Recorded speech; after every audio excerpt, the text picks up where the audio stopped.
اعوذ باللہ من الشیطان جی بسم اللہ الرحمن الرحیم۔ السلام علیکم میرے اسلامی بہن بھائیوں۔ اچھا، آپ کو کیا حسد اور رشک میں فرق معلوم ہے؟ حسد سے مراد وہ کیفیت ہے جس میں ایک انسان کسی دوسرے کے پاس اللہ تعالیٰ کی عطا کی ہوئی خاص نعمت کو دیکھ کر خوش نہیں ہوتا، بلکہ یہ خیال کرتا ہے کہ کاش اس کے پاس یہ جو نعمت ہے یہ اسے چھن جائے۔ لیکن دوسرا شخص اگر ایک شخص کسی کو دیکھ کر یہ خیال کرتا ہے کہ یہ نعمت ہے دوسرے شخص کے پاس، کاش میرے پاس بھی ہوتی، یہ ہے رشک۔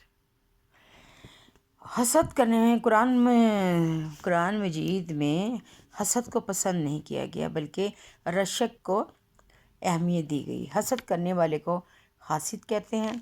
ارشاد باری تعالیٰ ہے اور حسد کرنے والوں کے شر سے جب وہ حسد کرنے لگے۔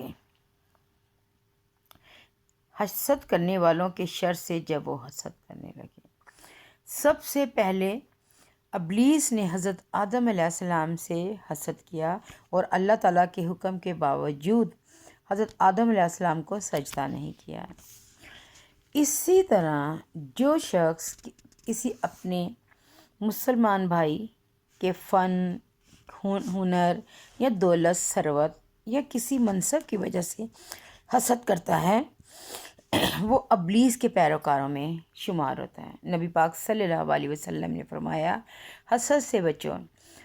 حسد نیکیوں کو اس طرح کھا جاتا ہے جس طرح آگ لکڑی کو کھا جاتی ہے۔ رشک کرنا حرام نہیں، بلکہ اللہ تعالیٰ کی عطا کردہ نعمتوں اور کسی اور کی اچھی خوبی یا عادت یا عمل کو اچھی نظر سے دیکھنا رشک کہلاتا ہے، یہ جائز ہے۔